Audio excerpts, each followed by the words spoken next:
Bienvenue sur Africa 24 dans cette nouvelle édition du 12-15. Voici les titres de l'actualité. Alors qu'elle avait rompu ses relations diplomatiques avec le Maroc en 2021, sur fond de tensions politiques, l'Algérie a annoncé la réouverture de son espace aérien avec le Royaume, frappé par un puissant séisme qui a causé plus de 2122 morts. L'objectif de cette réouverture est de faciliter l'acheminement de l'aide humanitaire.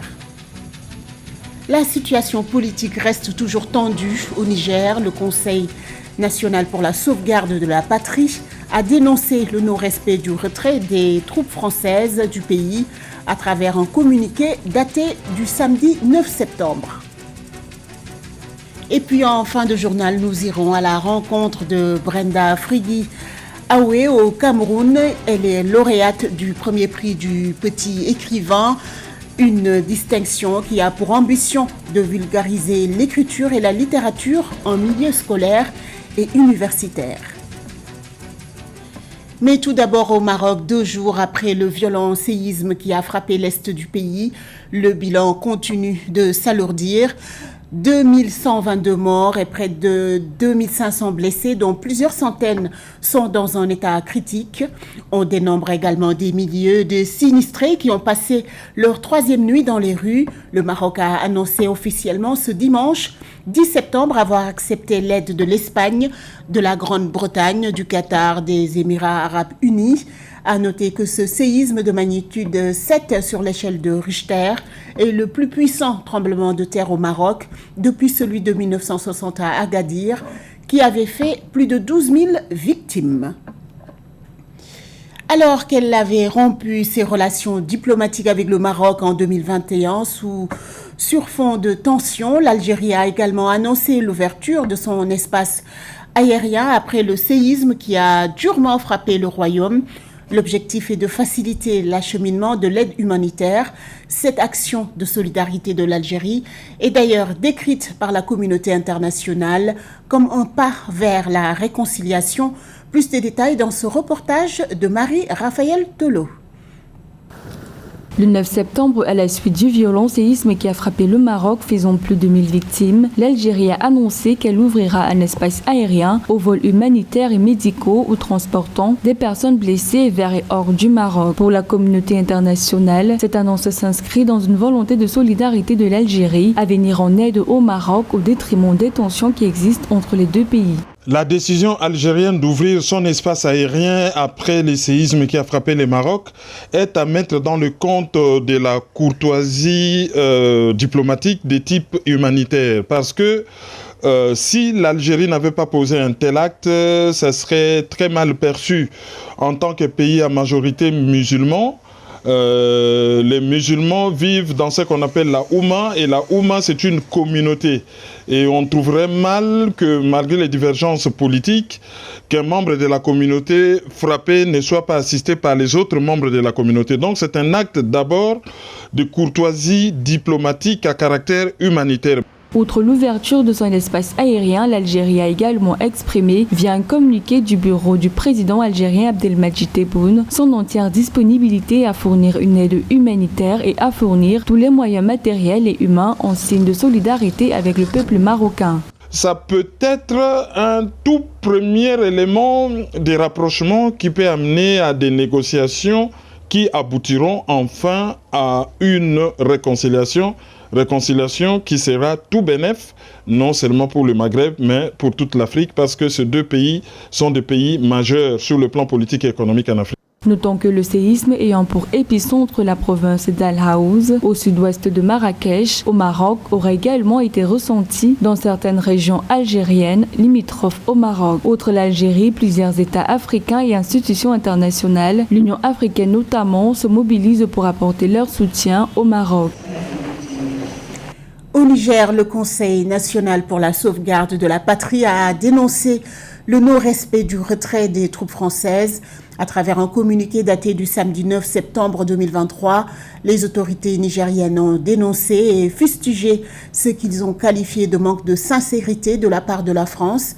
Toujours dans le même communiqué, le CNSP a également dénoncé les manœuvres de la France qui prévoyaient une agression à travers un déploiement de ses forces en soutien aux États membres de la CEDEAO à Ménédi.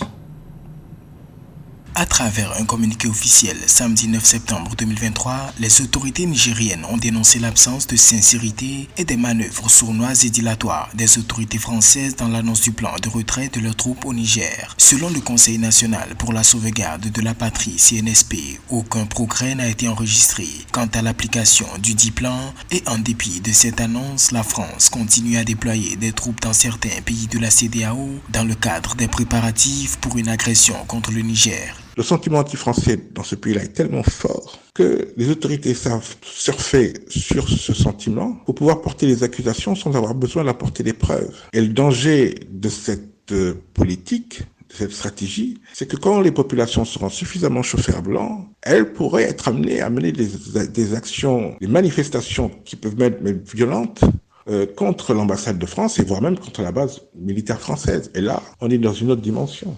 Selon le colonel-major Amadou Abdraman, un plan serait envisagé en collaboration avec la CEDEAO qui aurait fait débarquer d'importantes quantités de matériel et d'équipements de guerre au Sénégal, en Côte d'Ivoire et au Bénin. Le régime dit avoir constaté depuis le 1er septembre 2023 des mouvements et rotations d'avions cargo, des aéronefs et hélicoptères multirôles déployés, une quarantaine de véhicules blindés avec à bord du personnel et des moyens militaires. Entre les autorités du Niger et les autorités françaises, aujourd'hui, la confiance n'est pas là. Il faut dire aussi que les Français ont une grande part de responsabilité. Pendant des décennies, ils ont eu, à travers l'exploitation de l'uranium, à commettre un certain nombre d'actes qui aujourd'hui leur sont reprochés. Il n'y a pas aujourd'hui cette confiance qui pourrait permettre des négociations franches entre la France et le Niger.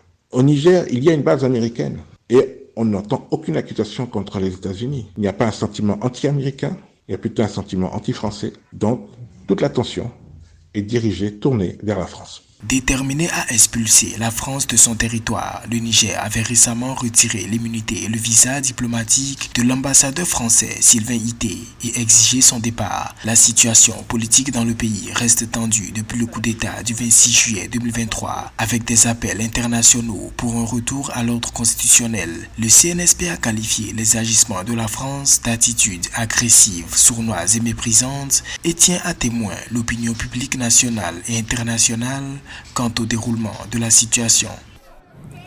Dépôt de candidature de l'ancien Premier ministre Augustin Matata Ponyo en République démocratique du Congo. Ce dernier a officiellement déposé sa candidature ce samedi 9 septembre à la Commission électorale nationale indépendante, un dépôt qui intervient à quelques mois de la présidentielle prévue le 20 décembre prochain.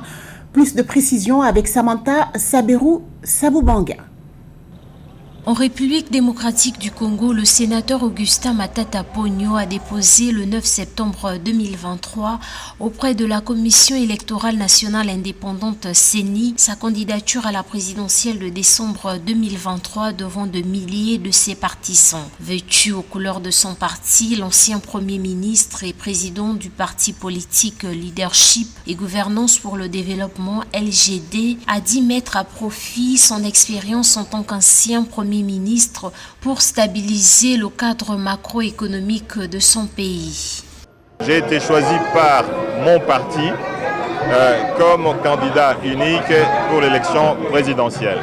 Mais c'est aussi la volonté de la population congolaise et je me réjouis d'être le premier à avoir déposé ma candidature. Bien qu'étant le premier candidat à avoir officiellement déposé sa candidature, Matata Ponyo doit toutefois attendre la confirmation de la Commission électorale nationale indépendante après vérification du dossier et paiement du dépôt de garantie fixé à $10 000 américains. S'il est retenu, le sénateur Augustin Matata Ponyo pourra tenter de succéder au président sortant Félix Tshisekedi. Ayant été Premier ministre, chef du gouvernement, j'ai fait beaucoup de choses qui restent dans la mémoire des Congolais. J'ai stabilisé les cadres macroéconomiques, vous le savez. Le taux d'échange est resté stable pendant près de 7 ans, aux environs des 900 francs congolais le dollar américain. Vous le savez, les taux d'échange impactent la vie des Congolais. Les taux d'échange affectent le panier de la ménagère. Les prix sont restés stables pour les denrées alimentaires. Vous le savez très bien. On a payé les salaires régulièrement. C'était payé le 15 de chaque mois. Aujourd'hui, les fonctionnaires ne savent plus à quel sein se vouer. Le scrutin présidentiel de la République démocratique du Congo est prévu le 20 décembre de cette année. Rappelons que l'ancien Premier ministre et opposant est accusé de détournement de fonds dans l'affaire de la débâche du parc agro-industriel de Bukongazolo. Les accusations que Augustin Matata Ponyo conteste et qualifie de complot visant à nuire à sa compagne.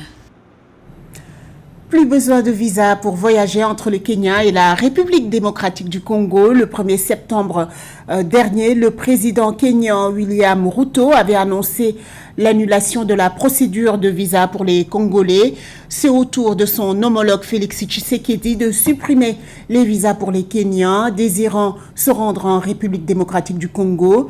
Cette suppression réciproque des visas va faciliter la circulation des biens et personnes entre les deux pays, mais également renforcer l'intégration régionale. Un reportage signé Midret Yamou. Les Kenyans souhaitant se rendre en République démocratique du Congo n'auront plus besoin de visa et vice-versa. Le 6 septembre 2023, le chef de l'État congolais Félix Tshisekedi a annoncé l'exemption de visa pour les Kenyans en réponse à une précédente décision du président William Ruto le 1er septembre 2023 d'annuler le visa pour les Congolais souhaitant se rendre au Kenya. La suppression réciproque de visa entre le Kenya et la République démocratique du Congo vise à faciliter la circulation des biens et personnes pour une meilleure intégration dans la communauté d'Afrique de l'Est à laquelle appartiennent les deux pays. C'est donc une très bonne étape parce que ça va permettre à la RDC de se retrouver dans une situation de compétitivité vis-à-vis de Rwanda qui, bénéficiant d'un certain nombre d'accords liés à l'espace d'échange libre, se retrouver en situation d'avantage par rapport à la RDC. C'est une excellente chose. Et à côté de ça, ça va permettre aux hommes d'affaires congolais d'aller prospecter au Kenya et vice-versa. Le 4 septembre 2023, à l'occasion du premier sommet africain sur le climat, le président kényan William Ruto avait annoncé son intention de supprimer les exigences de visa pour tous les pays africains. Pour le chef d'État, il est injuste de ne pas pouvoir se mouvoir librement sur son propre continent. Des pays à l'instar de la République du Congo, des Comores, de Djibouti et d'Érythrée bénéficient déjà d'une exemption de visa pour se rendre au Kenya. Dans quelques mois, nous envisageons sérieusement de supprimer toute obligation de visa car il est injuste de demander un visa à quiconque rentre chez lui. Alors que la République démocratique du Congo est considérée par le Kenya comme un marché potentiel pour son secteur bancaire et d'autres secteurs tels que les transports, la suppression de visas entre les deux pays va booster leurs échanges commerciaux. La mesure constitue également une étape importante vers l'inclusion économique sur le continent, ce qui devrait stimuler le commerce intra-africain et la croissance économique. Dans le reste de l'actualité en Côte d'Ivoire, la campagne électorale pour les sénatoriales du 16 septembre prochain s'ouvre ce lundi 11 pour s'achever le jeudi 14 selon la commission électorale indépendante. Ce scrutin va se dérouler dans 32 circonscriptions électorales, excepté celle du Guémont. Il doit permettre d'élire 64 sénateurs. Pour rappel, le Sénat, qui est la chambre haute du Parlement ivoirien, est composé de 99 sénateurs dont les 2 tiers sont élus au suffrage universel indirect. Le tiers restant est désigné par le président de la République. À la page culture, de jeunes talents de la littérature. Elles sont âgées entre 13 et 17 ans et sont amoureuses d'écriture et de littérature.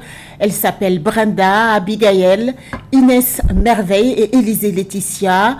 Elles sont finalistes du prix du petit écrivain, mais c'est Brenda Fridi-Aoué, lauréate de cette édition, qui a décroché le premier prix de ce concours pour son texte Portefeuille magique, un texte qui s'adresse à la jeunesse. Un reportage de Séverine Nunke. Elles sont jeunes, mais elles marchent déjà sur les pas de Djali Amadou Amal.